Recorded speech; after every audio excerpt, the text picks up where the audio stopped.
Welcome everyone to an evening of enchantment. We have a great show for you tonight, a story that we would like to tell. I'm going to just say a few things at the beginning so I don't forget, because sometimes I do. And that is a big thank you to Karen for the costumes, you'll see. And also Paul Martin for helping with the set, and Jeff was here for that too. That was such a treat. So this has been a really fun play to do. It was my hardest play to cast because I have many Arthurs, I have many Guineveres, I have many chivalrous knights, and quite a few jesters, come to think of it. So it was a little bit hard to put it all together, but we came together in the end. I have Roman on lights and Quinn on music. They're my wingmen. So happy about that. And in our class, we've been really studying chivalry. And it's had its moments.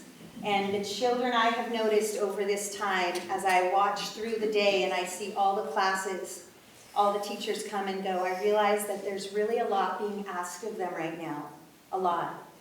And what I would say to you, Class 6, is that these are the moments. These are the defining moments. These are really growth moments. And in this play, we actually have a real opportunity, which we have never had before, to be creative, to go off script, to ad-lib. Some of the children have already changed their lines. There are some challenging moments. There are some fun moments. And I would just invite you, Class 6, to have the time of your life here. That's what I'm hoping for.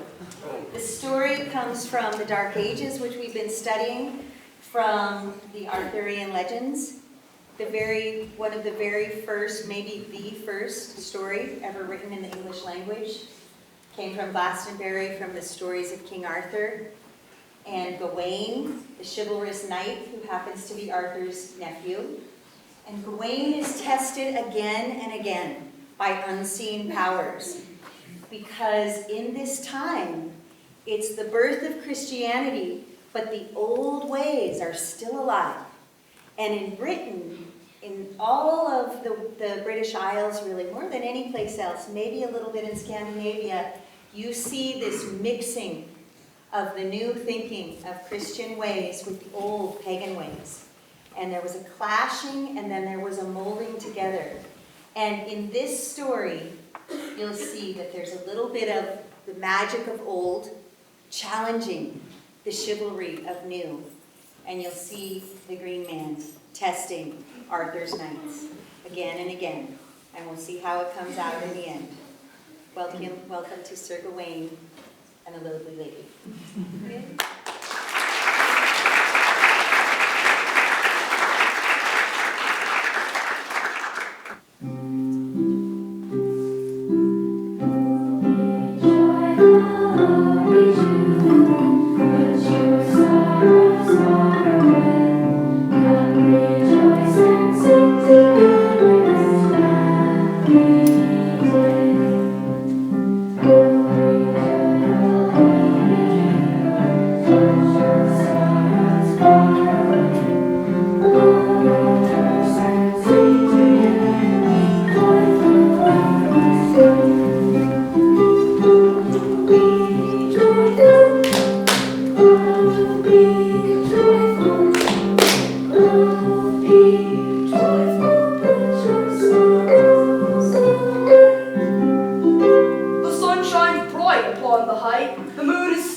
The rose arrays herself in red, the lily is fair to see, when we make a ring around our king with joy and minstrelsy. God grant us grace from place to place, his servants true are we. In Christ have pity upon our souls, his love our head will be.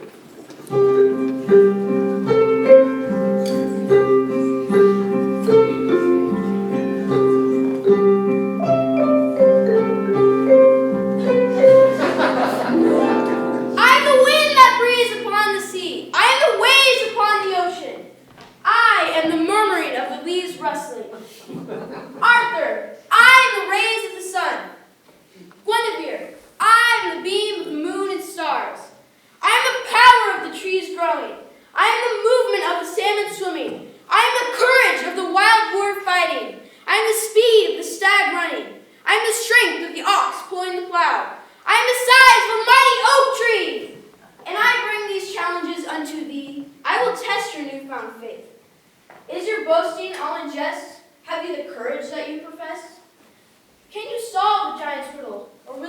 efforts prove too little, and forced to wed a maiden none too fair, will you find your honor? Face the dare.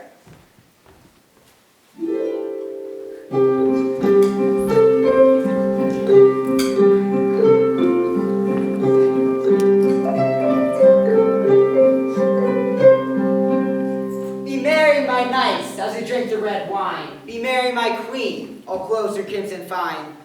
For the old year is passing, the new year is coming about. Forget all your troubles. We will drink the blood red wine. And we will drink the blood red wine, and we will drink the white. Be glad, my merry men all, for the year that's born this night.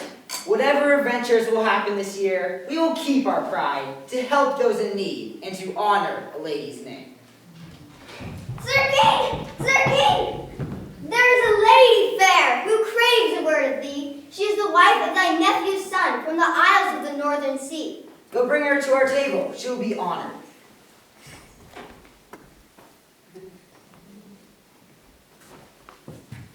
Fair lady, welcome to our court. What may I do for thee? My truest king, I'd rather die, or dumb would rather be, than my tongue should utter these woeful words I have to say to thee. Alas, my husband, your nephew's son, a prisoner now is he, for a fearsome giant of the northern waste holds captive 33. Your words are sad, but a champion shall rise to this challenge, and easily a knight of my court can give this giant a good fight.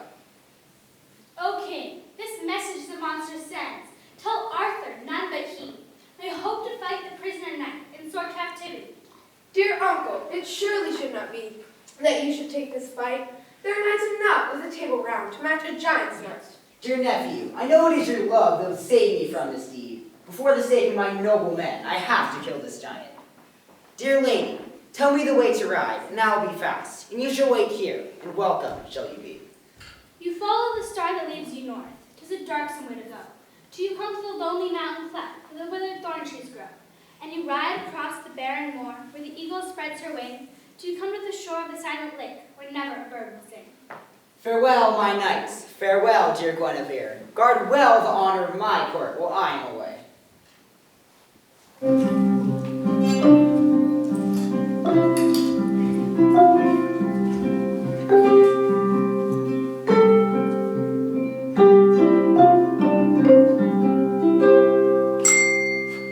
king must ride both far and wide, it's wonderful to see. And darksome is the way he rides, but cheerily rides he. He passed beyond the mountain cleft where the withered thorn trees grow, and there neither moon nor star, and softly fell the snow. And he rode across the barren moor where the eagle spreads her wing, till he came to the shore of the silent lake where never a bird would sing.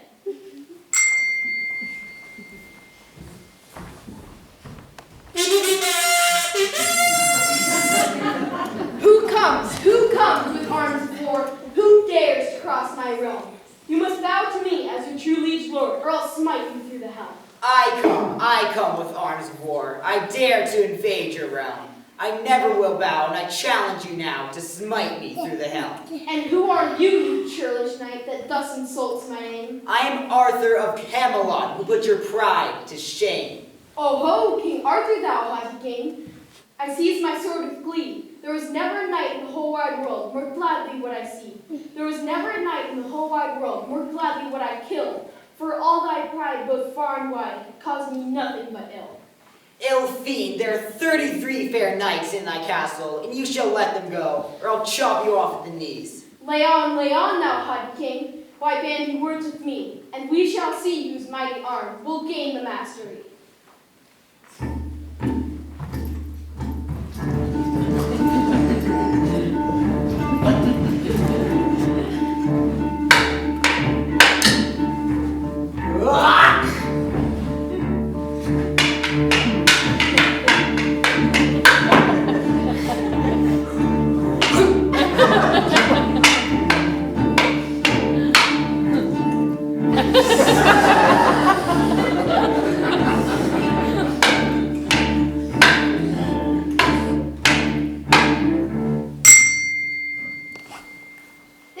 They fight with all their might. No fight was ever so fierce. They fought till the sun had crossed heaven, yet never a blow could pierce.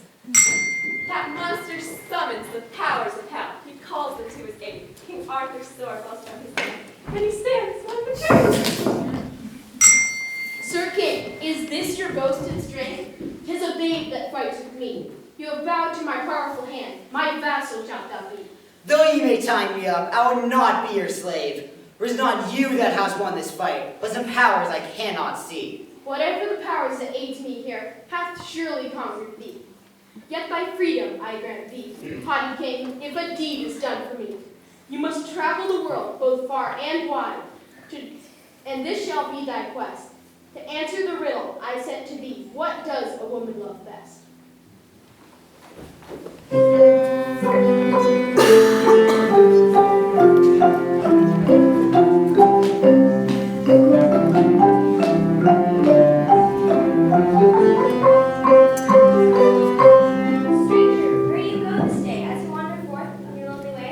Far I wander and farther go, to solve a riddle that none may know. Tell me, what may this riddle be? Perhaps the answer I can give to thee. Then give me the answer of which I quest. What does a woman love the best? Many the fancies a woman may find, many the time she will change her mind. But whatever she loves above all the rest, to be rich as a queen will please her the best.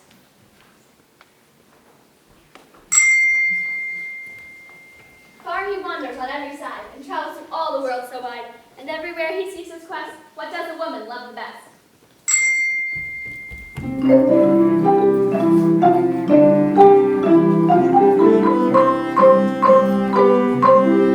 Stranger, where do you go this day, as you wander forth on your lonely way? Far I wander and farther go, to solve a riddle that none may know. Tell me, what may this riddle be? Perhaps the answer I can give to thee. Then give me the answer for which I quest. What does a woman love the best? Many the fancies a woman may find, many a time she will change her mind. But whatever she loves, above all the rest, to be fairest of feature will please her the best.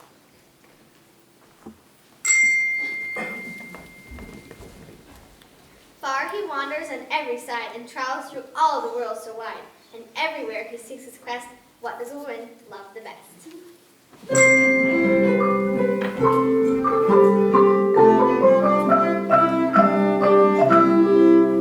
Stranger, where do you go this day as you wander forth on your lonely way? Far I wander and farther go, to solve a riddle that none may know. What may the riddle be? Perhaps the answer I can give to thee. Then what's the answer for which I quest? What does a woman love the best? Many the fancies a woman may find, many the time she will change her mind. But whatever she loves above all the rest, to be admired will please her the best. Alas, I sought the world around, in many the answers that I have found. All of them seem as true as can be, yet none are right, it would seem to me.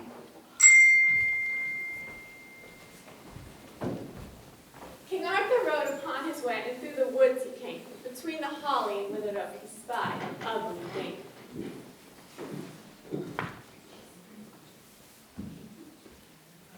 Mine. Her robe was red as the scarlet berries. Her skin as brown oak tree. There was never a hag in the world I've seen, so loathly was to see.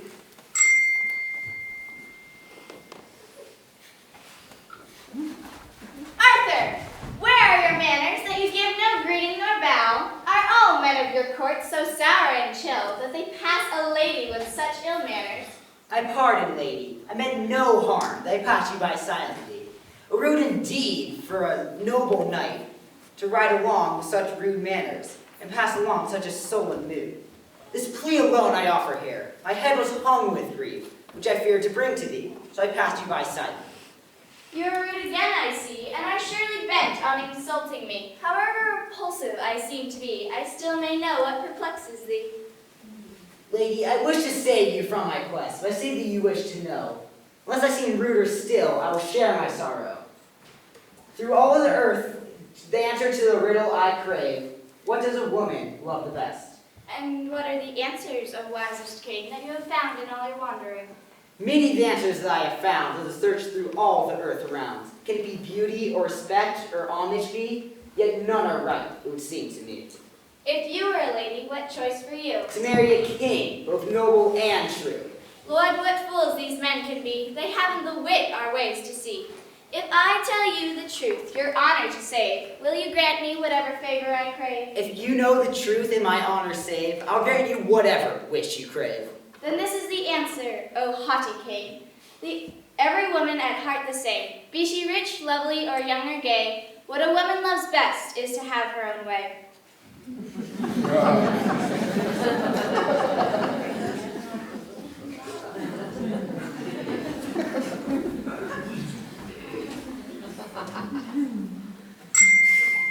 Now Arthur fares once more to the north, the darksome way to go, till he comes to a lonely mountain cleft where withered thorn trees grow. He reached again the barren moor where the eagle spread her wing, till he came to the shore of the sapling where never a bird will sing.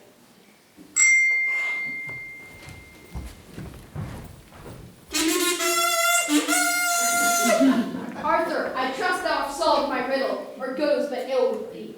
Many the answers that I have found, as I search through all the earth around. Then I'll give you guesses 3 before you are seized and bound. It seems to be that women love to be the fairest of their kind. All wrong, however vain, they have a greater wish in mind. Then, perhaps, woman loves to be the most admired of all. Beware, you've one more guess before your head shall fall. Then, perhaps whatever they do or wish or say, all women are at heart the same. They love to have their way. Who told you that? Who told you that? Some fiend my plan has crossed. Yourself, you never found the truth. Your trick, my power's lost. And now, Sir Giant, my task fulfilled, your prisoners must be freed. And my nephew's son shall homeward fare to the isles of the northern sea. It was my sister, the Loathly dame, who gave this clue to thee. Beware, beware the price thou pay when she craves her favor of thee.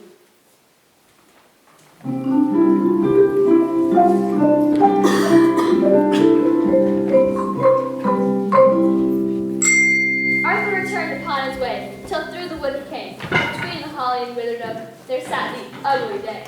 Her robe was red as the scarlet berries. Her skin as the brown oak tree.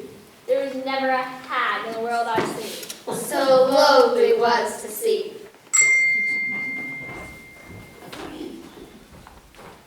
King Arthur, what ride you by and give no glance to me? Is all I gave your honor to say forgotten so speedily? My pardon, lady. I meant no harm, that I passed you by silently.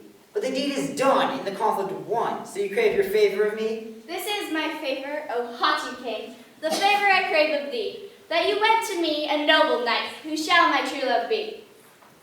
Alas, lady, this is a heavy favor. This favor which you crave. But the course my knight would wish to choose, and their lady love to see. Sir king, if you cannot grant this favor, You are a traitor born! But this wish was never mine to give, so how am I then forsworn? when your knights all vow their holy vows, they pledge you heart and hand. For the service they shall perform for you, it is you who shall command. But if you cannot grant this favor for the service I gave thee, You are the faultless-hearted knave in all this wide country. for where is your gentleness, O king, and your vaunting courtesy? To despise a woman and to desert the one who aided thee?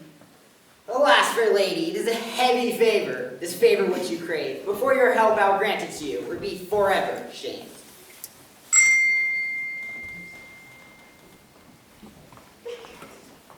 Away, away, King Arthur rode, but sadly did he go, and heavily he hung his head, for his heart was weighed with woe.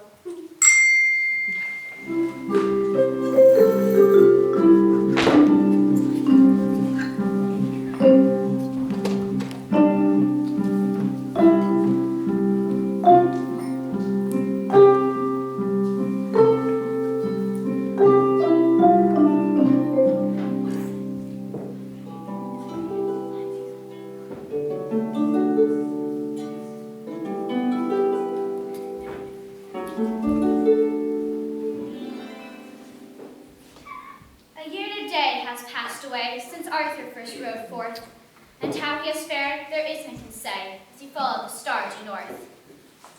The dawn of the year is sad and drear, when our king is far away, but we will guard the honor of Arthur's court till his returning day. Our king is coming! Our king is coming! He rides so speedily. The sun, when he shines in his lusty strength, is not so fair to see. All hail, O king, may joy be yours, may fair your quest have been. All greetings to my knights, all greetings to my queen. And how was fared your quest, O king? What honor bring you home? The giant is defeated, my queen, and the prisoner knights all free. Hooray! And empty sun shall homeward fare to the isles of the northern sea. Then we will drink the blood-red wine, and we will drink the white, and we will sing a merry song to Arthur's fame this night. And we will drink the blood-red wine, and we will drink the white, and we will sing a merry song to Arthur's fame